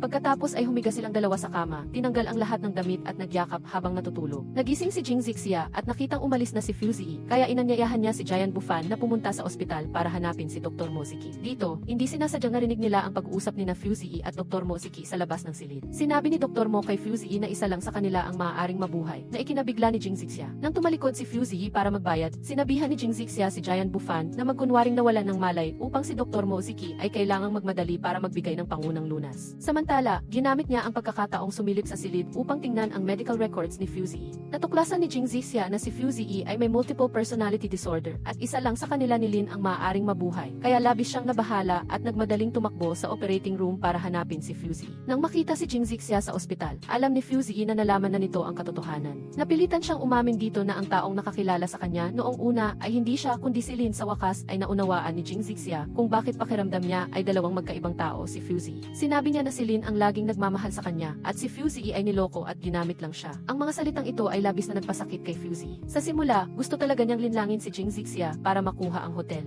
Ngunit pagkatapos ay totoong nagmahal na siya, lahat ng ginawa niya ay taos puso. Gayunpaman, naniniwala si Jing Zixia na si Lin ang tumulong sa kanya na panatilihin ang hotel at hindi si Fuzzy. Si Lin din ang sumulat ng sumbong at si Fuzzy ay walang nagawa para sa kanya. Ngunit kagabi, binigyan ni Jing Zixia si Fuzzy ng isang baraha na nagsasabing hanggang hawak niya ang baraha, mapapatawad siya sa anumang kasalanan. Ngayon, pinunit ni Jing Zixia ang baraha, ayaw niyang patawarin ang panloloko ni Fuzzy. Nawala ng pag-asa si Fuzzy, tumalikod at pumasok sa operating room. Ngunit si Jing Zixia ay labis na nag-alala. Alam niya na sa sandaling pumasok si Fuzzy sa operating room, isa sa dalawang personalidad ang maglalaho. Nagmakaawa si Jing Zixia kay Fuzzy na huwag magpa-opera, ngunit isang pangusap lang ang sinabi niya, ang hindi niya makukuha, hindi rin dapat makuha ng iba. Pagkatapos ng operasyon, sinabi ni Dr. Moziki kay Fuzzy na maaari na siyang lumabas ng ospital at makapagsimula ng normal na relasyon kay Jing Zixia. Gayunpaman, si Fuzzy ay nagpakita ng labis na kalungkutan. Iniisip niya na hindi kailanman nagsimula ang kanilang ugnayan ni Jing Zixia, kaya paano magkakaroon ng katapusan. Zixia Beer, ang anak na babae ng Xia Group, ay may gusto rin kay Fuzzy. Kumpiyansa siya na maaari niya itong makuha. Bagaman naniniwala si Boss Xia na pagkatapos ng 20 taong pakikipag-ugnayan sa Fu family, hindi pa rin siya sigurado kung makukuha niya si Fuzzy. Ngunit inisip ni Xia Beer na siya ang espesyalista sa pagpapaamo ng mga mailap na kabayo, kaya tiyak na mapapaamo niya si Fuzzy. Sa sandaling ito, dumating si Giant Bufan upang hanapin si Jing Zixia at nagmamadaling pumasok upang iligtas siya dahil inakala niyang nagpapakamatay ito sa banyo. Ngunit lumabas na naglilinis lang pala ito ng banyo dahil sa pagkabagot. Sinabi ni Jing Zixia kay Giant Bufan na hinarangan na niya ang komunikasyon kay Fuzzy at sinabihan niya itong umalis na agad sa banyo ng kababaihan kung hindi ay mahuli ito. Sa kabilang banda, sinabi ni Ixin kay Fuzzy na kumakalat ang chismis tungkol sa relasyon nilang dalawa ni Xia Beer. Nagulat si Fuzzy dahil hindi pa niya ito nakakausap. Ngunit nang umuwi siya, laking gulat niya nang makita si Xia Beer na naghihintay sa kanya. Sinabi ni Fu Guoqiang kay Fuzzy na si Xia Beer ang kanilang magiging kasosyo sa hinaharap. Nagustuhan pa nito ang paggamit ni Xia Beer ng mga palihim na kuha ni Fuzzy para sa promosyon at inisip na henyo talaga ito sa negosyo. Dahil pumayag si Fu Guoqiang na makipagtulungan sa Xia Group, napilitang maging magalang si Fuzzy kay Xia Beer, ngunit ang kanyang saloobin at tono ay nagpapahiwatig ng paghamak at pagiging mapanlinlang. Inisip ni Fuzio na kung nais ni Xiaobi na gamitin ang lahat ng paraan upang makasama siya, huwag itong masisisi kung magiging walang puso siya. Mabilis na naiulat sa balita ang tungkol kay Fuzio at Xiaobi. Tuwang-tuwa si Jian Gan nang makita ang balita. Inisip niya na kung magsasagawa si Fuzio ng engagement party kay Xiaobi sa kanilang hotel, tataas ng husto ang kita ng hotel. Ngunit lalong nagalit si Jian Bufan at inisip niya na kakatapos palang makipaghiwalay ni Fuzio kay Jing Zixia, ngunit nakikipag-ugnayan na ito kay Xiaobi. Sa sandaling ito, nalaman lamang ni Jian Gan na palihim na nakikipag-date si Jing Zixia sa harap niya at nagsisisi siya na nakawala ang isda na nasa bibig na. Sa sandaling ito, kusang loob na hinanap ni Xiaobi si Fuzio upang pag-usapan ang tungkol sa pagpapakasal. Ngunit nagpakita siya ng kawalan ng interes. Kaya diretsahang sinabi ni Xiaobi nakakatapos lang makipaghiwalay ni Fuzio kay Jing Zixia, kaya wala na siyang hadlang. Dahil dito, labis na nagalit si Fuzio at inisip niyang palihim siyang iniimbestigahan ni Xiaobi. Gayunpaman, ipinaliwanag ni Xiaobi na gimik lang niya iyon. Ang pag-ulat ng media na malapit na silang ikasal ay magpapataas ng presyo ng stock. Pagkatapos ay i-anunsyo nila sa media na iyon ay isang strategic partnership lamang. Naramdaman din ni Fuzio na hindi masama ang alok ni Xiaobi at sa gayon ay maaari niyang pagsisihan si Jing Zixia at magbalik ito sa kanya. Patuloy pa ring hinahabol ni Ma Shixian si Ixin, gusto niyang makipagbalikan. Ngunit nang malaman niyang magkasama na sila ni Jian Bufan, agad niyang inagaw ang telepono nito, tinawagan si Jian Bufan at sinabihan itong huwag nang guluhin si Ixin. Galit na galit si Jian Bufan nang marinig ang boses ni Ma Shixian, pinatay ang tawag at hinanap sila. Upang kumalat ang balita, nagpadala si Xiaobi ng tao para palihim siyang kunan ng litrato habang papunta sa bahay ni Fuzio. Nang makita niya ang maraming gamit ni Jing Zixia sa bahay ni Fuzio, hiniling ni Xiaobi na itapon na lahat iyon. Ayaw niyang makita ang gamit ng ibang babae sa kanyang bahay. Dahil dito, labis na nagalit si Fuzio. Itinulak niya palabas si Xiaobi at sinabing ang taong hindi dapat lumitaw sa bahay niya ay hindi si Jing Zixia kundi siya. Dahil dito, labis na nagalit si Xiaobi at nagtanim siya ng galit kay Jing Zixia. Sa kabilang banda, nakita ni Jian Bufan si Ixin at Ma Shixian at hiniling kay Ma Shixian na tigilan na ang pakikialam kay Lexin. Inisip ni Ma Shixian na bata pa si Jian Bufan at gusto lang nitong makipaglaro kay Lexin at wala itong intensyon na pakasalan siya. Ngunit sa hindi inaasahan, handa na si Jian Bufan, lumuhod siya, naglabas ng singsing at nagpropose kay Lexin. Nakakatawa ang pagkilos ni Jian Bufan kay Ma Shixian. Inatak niya si Jian Bufan. Hindi matanggap ni Ixin iyon, kaya bihinilan niya si Jian Bufan palayo at sinabihan si Ma Shixian na tumigil. Hindi maintindihan ni Jian Bufan kung ano ang iniisip ni Ixin, may nararamdaman pa ba ito kay Ma Shixian. Biglang, nagpakawala si Ixin ng ilang suntok kay Ma Shixian at pinatumba ito sa lupa. Pag-uwi, kusang hinalikan ni Ixin si Jian Bufan. Ngunit sa pagkakataong ito, nakatanggap siya ng tawag mula kay President Fu Shenrong. Sinabi nitong oras na para kumilos siya. Agad na nagbago ang damdamin ni Ixin, naramdaman niyang hindi niya dapat idamay si Jian Bufan, kaya ibinalik niya ang singsing dito. Labis na nalungkot si Jian Bufan, malinaw na masaya pa sila kanina, ngunit ngayon ay nahulog na sa impyerno. Sa sandaling ito, nag-text si Ixin para mag-leave ng ilang araw, at pumayag naman si Fuzio. Kinabukasan, dinala ni Xiaobi si Fuzio para magsukat ng damit pangkasal, at nagkataong nakita nila si Jing Zixia doon. Alam na niya ang tungkol kay Fuzio at Xiaobi. Sinabi ni Xiaobi kay Jing Zixia na nag-book na siya ng kasal sa Yaize Hotel, na magdudulot ng malaking kita sa hotel, na ikinagalit ni na Fuzio at Jing Zixia. Nag-set up si Xiaobi ng pagpupulong kay Jing Zixia upang pag-usapan ang plano para sa kasal, at hiniling pa rito na mag-order ng engagement ring na ikinagulat ni Jing Zixia, ngunit sa huli ay pumayag pa rin siya. Pagkatapos, sinabi ni Xiaobi kay Fuzio na si Jing Zixia ang tumulong sa kanyang mag-order ng singsing, na nagpaisip sa kanya na wala ng pagmamahal si Jing Zixia para sa kanya. Agad na naganap ang engagement party ni na Fuzio at Xiaobi. Sa hindi inaasahan, inanyayahan ni Xiaobi si Jing Zixia sa entablado. Hiniling na isuot niya ang engagement ring kay Fuzio bago siya sumunod. Nagulat si na Fuzio at Jing Zixia dito. Hindi nila inasahan na si Xiaobi ay may ganoong panlilinlang. Hindi pa tapos, idineklara pa ni Xiaobi na si Jing Zixia ay single at gustong hanapan siya ng kasintahan sa mismong seremonya, kaya hindi alam ni Jing Zixia ang gagawin. Sa sandaling ito, pinatay ng tao ni Fuzio ang ilaw sa bulwagan at ang buong bulwagan ay napuno ng dilim. Hinawakan ni Fuzio ang kamay ni Jing Zixia at tumakas. Pagkaalis nila, bumalik ang ilaw at naiwan sa entablado si Xiaobi at ang dalawang pamilya sa gitna ng pagkapahiya. Dali-daling ipinaliwanag ng mga tauhan na matagumpay na naganap ang kasal at naunawaan ng mga dumalo na isa lamang itong kasal para sa negosyo, isang strategic partnership. Sa sandaling ito, inalis ni Jing Zixia ang kamay ni Fuzio, sinabihan siyang huwag na siyang hanapin kailanman. Bagamati ipinaliwanag ni Fuzio na iyon ay business collaboration lamang, hindi nakinig si Jing Zixia at tumalikod. Halos mabaliw si Fuzio dahil sa pagnanais na hawakan si Jing Zixia. Sa kalye, puno ng mga poster ni Fuzio para kay Jing Zixia, na nagpadama sa kanya na baliw ito. Nang pagkakataong iyon, nagkataong nakita ni Jing Zixia si Yeyuxi sa kalye. Naghahanda siyang dumalo sa kasal ng ina ni Jing Zixia at ng kanyang kuya. Kaya hinila ni Jing Zixia si Yeyuxi para samahan siya, at nagpanggap itong boyfriend niya para inisin si Fuzio. Gayunpaman, hindi naniwala si Fuzio na nagde-date sila. Upang patunayan ito, balak halikan ni Jing Zixia si Yeyuxi na hindi kinaya ni Fuzio kaya umalis siya. Sinabi ni Jing Zixia kay Fuzio na huwag na siyang hanapin kailanman. Umaasa siyang iyon na ang huling pagkikita nila. Hindi na niya gustong makita pa ito habang buhay. Dahil sa pagkawala ni Lin, nalungkot si Jing Zixia kaya nag-iisa siyang uminom sa bar, halos matumba sa kalasingan. Sa kabutihang palad, dumating si Fuzio at dinala siya pauwi. Inilapag niya si Jing Zixia sa sofa at bigla siyang hinalikan nito. Ngunit tinawag niya ang pangalan ni Lin na labis niyang ikinasakit. Naramdaman ni Fuzio na wala siyang puwang sa puso ni Jing Zixia kaya tumalikod siya at umalis. Pagkaalis niya, naramdaman ni Fuzio na walang posibilidad na maging sila ni Jing Zixia. Si Lin lang ang nasa puso nito at wala itong anumang damdamin para sa kanya. Ayaw pa nga itong makita muli. Dahil dito, labis na nadismaya si Fuzio. Nagpasya siyang sumuko at tinawag si Lin palabas. Kinabukasan, hinanap ni Lin si Jing Zixia. Nang banggitin niya ang sikat niyang piyesa ng piano, tuwang-tuwang niyakap siya ni Jing Zixia.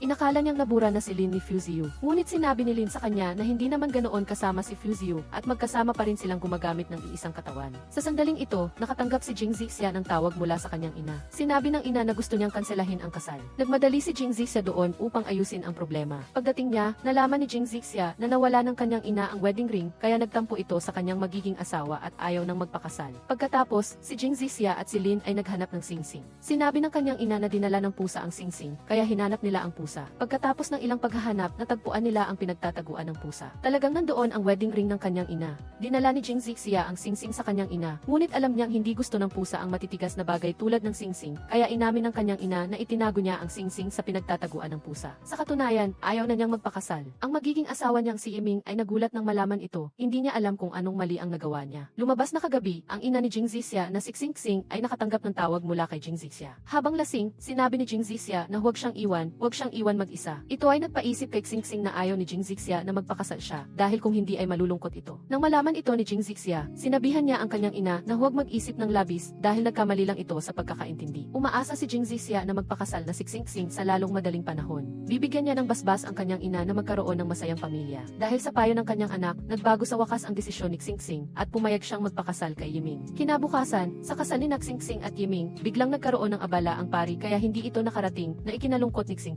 Sa hindi inaasahan, nalutas ni Lin ang problemang ito. Umakyat siya sa entablado at tumugtog ng isang kamangha-manghang piyesa ng musika na nagpahanga sa mga bisita kay Jing Zixia dahil mayroon siyang napakagaling na boyfriend. Nang ihagis ni Xing ang baukwet, nasalo ito ni Jing Zixia at naghiyawan ang lahat. Binabati sila ni Lin na sana ay magkatuluyan na sila. Sa kasal, inanyayahan ni Lin si Jing Zixia na sumayaw. Ginagawa ang bagay na gusto na niyang gawin mula pa noong isang taon. Ngunit sa hindi inaasahan, gusto ni Jing Zixia na makipaghiwalay kay Lin dati. Palagi niyang iniisip na masama si Fuzio. Ngunit nang makita niyang nakabalik ng ligtas si Lin, naramdaman niyang hindi naman pala ganoon kasama si Fuzio. Ngayon, hindi na alam ni Jing Zixia kung sino ang mahal niya. Dati, maraming pagkakataon si Lin na sabihin kay Jing Zixia ang kanyang tunay na pagkatao. Ngunit hindi niya ginawa at iyon ang ikinadismaya nito. Kaya, gusto ni Jing Zixia na pag-isipan nilang mabuti ang lahat bago magdesisyon. Umuwi si Jing Zixia at ikinuwento ito kay Xing na nagpadama sa ina na kaawa-awa ang kanyang anak na naloko. Kaya daghi tinawagan niya si Yiming at sinabihan itong magpadala ng pera kay Jing Zixia para mabayaran ang utang. Kinabukasan, hinanap ni Fugo Qiang si Jing Zixia. Hiniling na layuan na niya si Fuzio at handa siyang magbigay ng kahit magkano basta pumayag siya. Sa hindi inaasahan, nagdala rin si Jing Zixia ng pera at hiniling kay Fugo Qiang na sabihan si Fuzio na layuan siya. Basta ibalik ni Fuzio ang share sa kanya. Hindi lang siya lalayo rito, kundi mapupunta rin sa Fu family ang pera. Dahil hindi siya nawala ng pera at kumita pa, agad na pumayag si Fugo Qiang. Ngunit sa sandaling ito, lumitaw si Fuzio, itinapon ang pera ni Jing Zixia sa pool, at sinabing kung hindi siya papayag, walang makakapagpabago ng kahit ano. Nagalit si Jing Zixia nang makitang itinapon ang kanyang pera sa tubig.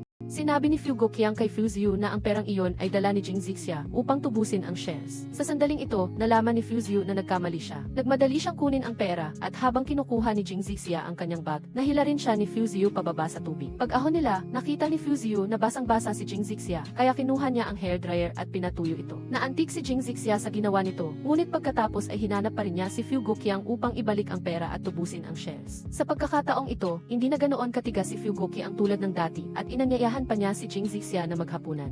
Pagkaalis ni Jing Zixia, sinabi niya kay Fu Ziyu na bagaman napakatalino ni Fu Guqiang, may problema ang kanyang alaala. Sa sandaling ito, may nagbalita kay Fu Ziyu na nawala ng malay si Fu Guqiang. Dali-daling tumakbo si Fu Ziyu upang tingnan ang sitwasyon. Nagpasya ang doktor na nawalan siya ng malay dahil sa labis na pressure. Nag-alala si Fu Ziyu na lalong bumababa ang alaala ng kanyang ama at baka hindi nito makilala ang mga bisita kapag dumating sila. Kaya hiniling niya kay Jing Zixia na tulungan siyang ayusin muli ang family photo album upang matandaan ng kanyang ama ang pangalan at pagkakakilanlan ng mga bisita. Pagkatapos ayusin ni Jing Zixia, may mga caption na ang photo album. Kapag may bisitang dumating sa bahay ni Fu Guqiang, maaari niyang tingnan ang album upang malaman kung sino sila. Para sa Fu Group, kusang lumapit si Fu Guqiang kay Boss Xia upang pag-usapan ang tungkol sa future collaboration. Nadama ni Boss Xia na napakabihira na makita ang isang mapagmataas na tao tulad ni Fu Guqiang na yumuko at humingi ng tawad dahil kay Fu Ziyu. Dahil sa pagsisikap ni Fu Guqiang, sa wakas ay nalagdaan ang cooperation agreement. Gayunpaman, hindi nasiyahan si President Fu Shenrong sa kasunduan na ito, kaya nagalit si Fu Guqiang at pinalayas siya. Pagkatapos, kinausap ni Fu Guqiang si Fu Ziyu at hiniling na magpasalamat ito kay Jing Zixia sa pagtulong sa pag-aayos ng photo album. Ang tungkol naman sa shares ng Naize Hotel, ipinaubayan na niya kay Fu Ziyu ang desisyon, maaari na siyang gumawa ng kahit anong gusto niya. Kaya idineklara niya na mula ngayon, sila ay shareholders na lang. Ngunit gusto ni Fu Ziyu na umabot pa sa mas malayo. Pagkatapos nito, bumisita si Fu Ziyu sa sementeryo ng kanyang kuya na si Fu Zilin sa hindi inaasahan, lumitaw si President Fu Shenrong at ibinintang ang lahat kay Fu Ziyu, sinabing sana ay buhay pa si Fu Zilin pagkatapos. Pinalayas ni President Fu Shenrong si Fu Ziyu at itinapon pa ang dalang bulaklak nito. Naalala ni Fu Ziyu ang libing ni Fu Zilin noong bata pa siya. Pinagalitan siya ng husto ni President Fu Shenrong. Nagalit si Fu Guqiang dito, kaya sinampal niya si President Fu Shenrong at sinabihan itong huwag makipagtalo sa bata. Pagkatapos, lumabas ang personalidad ni Lin sa isip ni Fu Ziyu. Mula noon, magkasamang nanirahan ang dalawang personalidad sa isang katawan. Sa sandaling ito, nakipagkita si Jing Zixia kay Fu Ziyu, ngunit si Lin ang dumating sa date dahil kahapon ang anibersaryo ng kamatayan ni Fu Zilin at nakita ni Fu Ziyu si President Fu Shenrong, hindi maganda ang pakiramdam niya. Kaya, ayaw niyang lumabas at hinayaan si Lin na makipagkita kay Jing Zixia. Gayunpaman, ayaw sabihin ni Lin kay Jing Zixia ang tungkol sa pagitan ni na Fu Ziyu at Fu Zilin, balak niyang hintayin si Fu Ziyu na lumabas bago niya ito sabihin sa kanya. Kinabukasan, hinuli ni Jing Zixia si Dr. Mosiki at pinilit itong ikwento ang tungkol sa pagitan ni na Fu Ziyu at Fu Zilin. Sa ilalim ng banta ni Xia's Haijing, napilitang sabihin ng doktor na si Mosiki ang totoo. 20 taon na ang nakalipas, isang grupo ng mga tao ang nagtangkang kidnapping si Fu Zhechuan, ngunit mali nilang nadukot din si Fu Zilin. Sinubukan ni Fu Zilin na tumakas sa bintana, ngunit nasagasaan at namatay. Kaya, nagsimula ang alitan sa pagitan ni na Fu Zhechuan at Fu Shengrong mula noon. Sa kabilang banda, si Lin ang pumalit kay Fu Zhechuan upang asikasuhin ang trabaho sa kumpanya. Bagaman nagpapanggap siya ng napakahusay at kahawig ni Fu Zhechuan sa labas, nahihirapan si Lin sa paghawak ng trabaho. Pumasok siya sa banyo, umaasang magpapakita si Fu Zhechuan. Ngunit nakita ni Giant Bafan ang eksenang ito at hindi niya maunawaan kung bakit nakikipag-usap si Fu Zhechuan sa sarili niya sa salamin. Sa kabilang banda, hinanap ni Xiaobier si Fu Shengrong, humingi ng kabayaran at pinilit si Fu Zhechuan na lumuhod upang humingi ng tawad sa pamilya Xia. Pagkatapos, nagdala pa si Xiaobier ng mga tao upang guluhin si Xia's Haijing, kaya nang malaman ito ni Giant Bafan, nagdala siya ng mga tao upang harapin siya. Gayunpaman, sinabi ni Xiaobier kay Xia's Haijing na huwag makialam sa mga usapin ng iba at sinabing si Fu Zhechuan ang pinuntahan niya. Kaya, nagtungo ang buong grupo sa opisina upang pilitin si Fu Zhechuan na magbayad ng 5 bilyong kabayaran dahil di umano Zay ninakaw ng pamilya Fu ang patent ng pamilya Xia. Dahil dito, galit na galit sina Fu Zhechuan at Xia's Haijing at naisip nilang sumusobra na si Xiaobier. Ngunit nagbanta si Xiaobier na kung hindi magbabayad ng kabayaran si Fu Zhechuan, kailangan niyang lumuhod at humingi ng tawad sa publiko. Humingi si Fu Zhechuan ng oras kay Xiaobier upang ihanda ang 5 bilyong iyon. Naisip ni Xia's Haijing na buti sana kung nandito si Fu Zhechuan, tiyak na alam niya kung paano lutasin ang problema. Sinabihan niya si Lin na buksan ang computer ni Fu Zhechuan, ngunit hindi nito alam ang password. Sinubukan ni Xia's Haijing ang password at hindi niya inaasahang ito ay ang kanyang pangalan. Sa mismong sandaling ito, nakatanggap siya ng tawag mula kay Fu Shengrong. Naisip niyang dapat pumayag si Fu Zhechuan na magbayad ng 5 bilyon at lumuhod upang humingi ng tawad kay Xiaobier dahil siya ay nakatuon lamang kay Fu Zhechuan, kung hindi, dapat siyang magbitiw. Napagtanto ni Xia's Haijing na nagkasundo na si Fu Shengrong at si Xiaobier noon pa man dahil pumayag lang si Fu Zhechuan na magbayad ng kabayaran at hindi man lang binanggit ang pagluhod. Napakatuso ni Fu Shengrong, nagsinungaling siya na pumunta siya upang magmakaawa kay Xiaobier, ngunit iginiit niya na kailangang lumuhod si Fu Zhechuan, kaya niya lang nalaman ang tungkol dito. Nakita ni Xia's Haijing na hindi nakatulong si Fu Shengrong kaya ibinaba niya ang telepono. Naisip niya na si Fu Zhechuan lamang lamang ang makakalutas ng problemang ito. Pumunta si Xiaobier sa Fu Group upang hanapin si Fu Zhechuan, humingi ng kabayaran at pagluhod upang humingi ng tawad, ngunit hindi niya inaasahang binigyan siya ni Fu Zhechuan ng isang sertipiko ng karapatang-ari. Tuklasin, nauna na palang nakuha ni Fu Zhechuan ang karapatang-ari ni Xiaobier, kaya naging walang kabuluhan ang kanyang kahilingan. Galit na galit si Xiaobier, ngunit hiniling ni Fu Zhechuan na lumuhod siya upang humingi ng tawad, kung hindi ay idedemanda niya ito sa paglabag sa karapatang-ari. Napilitang lumuhod si Xiaobier upang humingi ng tawad at kinuha rin ni Fu Zhechuan ang video bilang ebidensya. Sa totoo lang, hindi pa nagpakita si Fu Zhechuan, kundi si Lin ang nagpanggap bilang siya. Dahil nabuksan ni Xiaz Haijing ang computer ni Fu Zhechuan, nasa loob ang lahat ng kanyang pagsusuri at mga diskarte sa pagharap sa mga customer, kabilang ang plano kung paano haharapin si Xiaobier. Kailangan lamang sundin ni Lin ang plano ni Fu Zhechuan upang manalo. Sa kabilang banda, patuloy na pinipilit ni Fu Shengrong si Ixin na bantayan si Fu Zhechuan, kaya labis siyang nahihirapan. Sa isang banda ay ang pabor ni Fu Shengrong, sa kabilang banda ay ang tiwala ni Fu Zhechuan. Hindi alam ni Ixin ang gagawin, kaya hindi siya makatulog. Sa sandaling ito, dumating si Jian Bafan upang sabihin kay Ixin na maaaring may problema sa isip si Fu Zhechuan, at pagkatapos ay ikinuwento sa kanya ang kakaibang pag-ugali nito. Nangyari, nakita ni Xiaz Haijing na may naghahalongkat ng mga gamit sa opisina, kaya nagtago siya at tinawag ang gwardiya. Ngunit natuklasan siya ng magnanakaw, at nagbanta itong saktan siya gamit ang isang martilyo. Sa sandaling ito, lumitaw si Lin mula sa likod at matagumpay na kinontrol ang magnanakaw. Dali-daling niyakap ni Xiaz Haijing si Lin at sinermonan siya, ngunit hindi niya inaasahang ipinagkamali niya ito kay Fu Zhechuan. Ito ay lubos na ikinagulat ni Lin, hindi niya inaasahang sa sandali ng panganib, si Fu Zhechuan ang naisip ni Xiaz Haijing. Pagkatapos, pinuntahan ni Lin si Moziki, sinabing matagal nang hindi nagpapakita si Fu Zhechuan. Sinabi ni Moziki kay Lin na bilang isang doktor, ginawa niya ang lahat ng kanyang makakaya, si Fu Zhechuan ang kanyang sarili, at umaasa siyang makikipagtulungan si Lin sa paggamot at aalis upang makabalik si Fu Zhechuan. Pakiramdam ni Lin na siya ay kalabisan kaya pumayag siya. Pagkaalis ni Lin sa klinika ni Moziki, lumitaw si Ixin at Fu Shengrong.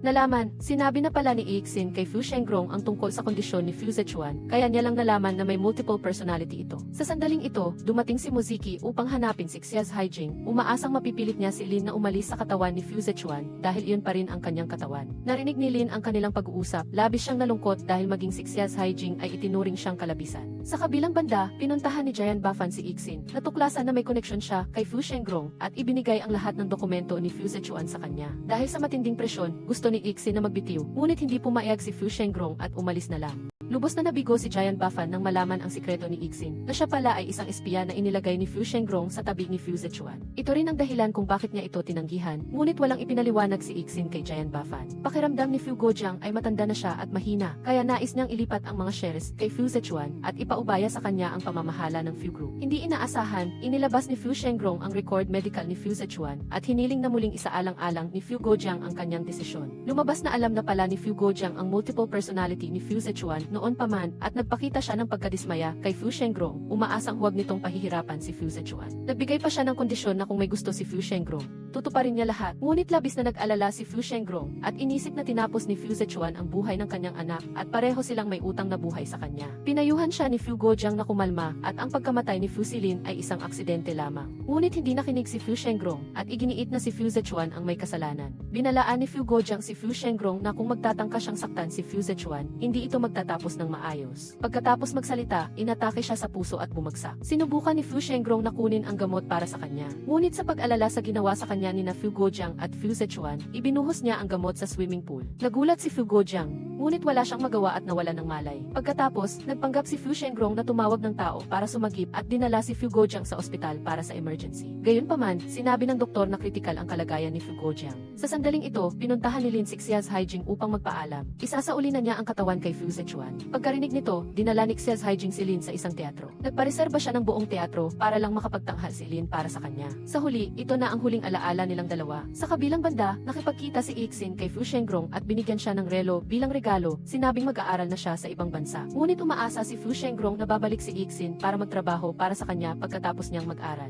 Nadamang kinamuhian ni Ixin ang pag-ugali ni Fu Shengrong. Nais niyang lumayo sa kanya, kaya siya nag-aral sa ibang bansa. Nalaman ni Fu Shengrong na nasa teatro sina Fu Zhechuan at Xiaz Haijing kaya pumunta rin siya doon. Labis siyang naantig nang makita si Fu Zhechuan na tumutugtog ng piano para kay Xiaz Haijing. Hindi niya inaasahang ang pangalawang katauhan ni Fu Zhechuan ay ang kanyang anak, si Fu Silin. Pagkatapos ihatid si Xiaz Haijing pauwi, tinawag si Lin ni Fu Shengrong. Sinabi niya kay Lin na hindi siya dapat maging kampante na mawala na lang. Nakakita siya ng doktor sa ibang bansa at tiyak na buburahin si Fu Zhechuan. Pagkatapos, ang lahat ng pag-aari ng Fu Group ay mapupunta kay kay Lin. Gusto ni Fu Shengrong na gamitin si Lin para alisin sina Fu Zechuan at Xia Haijing. Wala siyang pakialam kung si Lin ay ang personality ng kanyang anak o hindi dahil sa huli, si Lin ay isa lamang anino. Bumalik si Lin na may magulong kalooban. Tumayo siya sa harap ng salamin at sinigawan si Fu Zechuan. Kung hindi siya magpapakita, siya ay mawawala at maging ang babaeng mahal niya ay masisira. Ang mga salita ni Lin ay tumama sa sikolohiya ni Fu Zechuan. Agad siyang lumabas mula sa kaibuturan ng personality. Kinaumagahan, pinuntahan ni Xia Haijing si Lin at pinatugtog ang paborito niyang musika. Nakatulog si Xia Haijing sa sofa at tinakpan siya ni Lin ng jacket. Habang natutulog, tinawag pa rin ni Xia Haijing ang pangalan ni Fu Zechuan, kaya napagtanto ni Lin na ito lamang ang nasa puso niya. Nagising si Xia Haijing at nakita si Lin na hawak ang kanyang kamay. Nahiya siya at naisip na dapat silang magkaroon ng distansya bago umalis. Pagdating sa kotse, napansin niyang naiwan niya ang telepono, kaya bumalik siya upang kunin ito. Ngunit matagal bago nagbukas ng pinto si Lin, kinuha ni Xia Haijing ang telepono at umalis. Pagkatapos, nagpakita si Fu Shengrong sa silid ni Lin, lumabas na may pinag-uusapan sila, kaya naantala ang pagbukas ng pinto para kay Xia Haijing. Umuwi si Xia Haijing at binuksan ang telepono. Sa loob ay may video na nagtatala ng pag-uusap ni na Fu Shengrong at Lin. Gusto ni Fu Shengrong na tuluyang mawala si Fu Zechuan, kapalit ng paglilipat ni Lin ng mga shares sa kanya. Pagkatapos lang mapanood ang video, dinukot si Xia Haijing. Ipinadukot ni Fu Shengrong si Xia Haijing at balak siyang pakawalan pagkatapos ng 2 araw. Sa oras na iyon, ang Fu Group ay magiging kanya na ng tuluyan.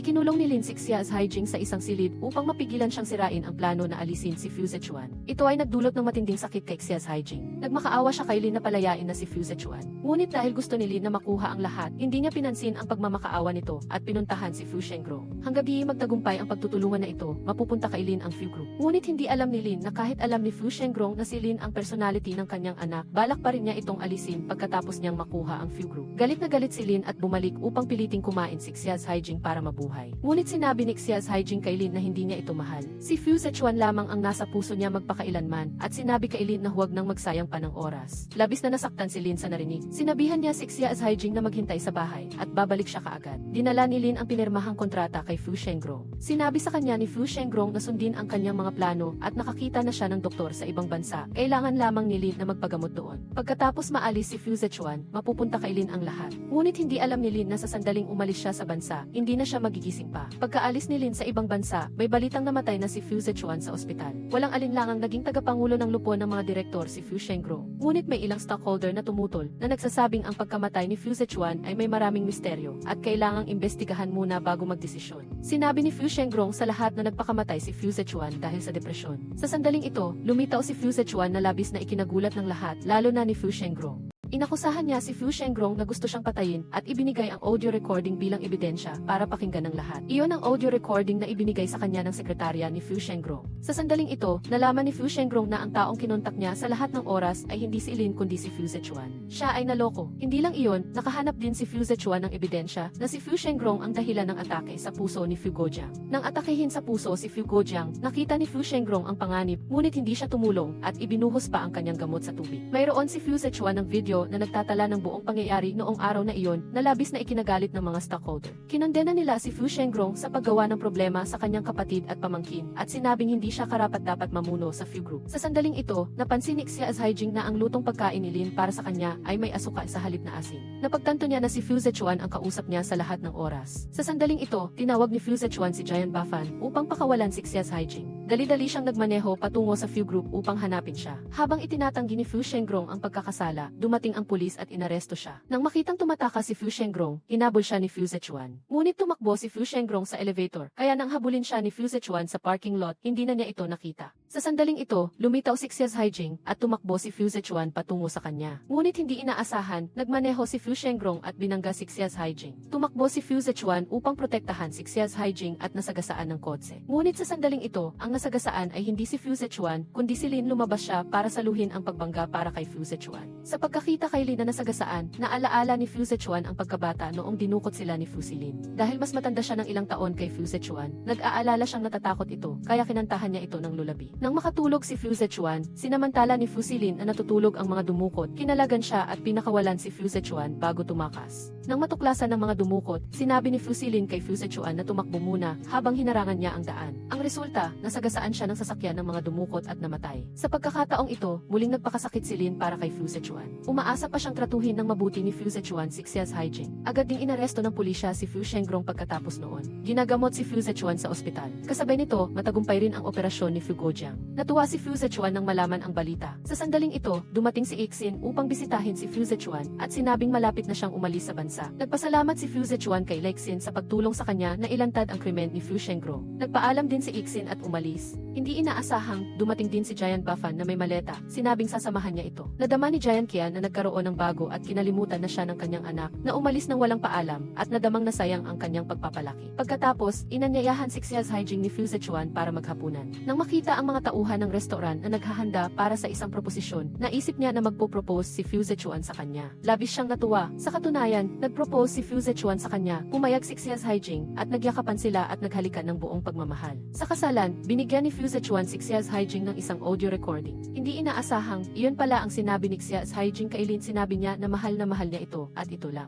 Ang lahat ay labis na naaliw, habang si Xia's Haijing ay nahihiya at hindi alam kung saan magtatago. Pagkatapos nito, nagpalitan sila ng masayang halik. Dito na nagtatapos ang palabas. Salamat sa inyong panonood. Kung nagustuhan ninyo, bigyan ninyo ako ng like. Huwag kalimutang mag-subscribe at pindutin ang kampana upang maghintay para sa pinakabagong mga palabas.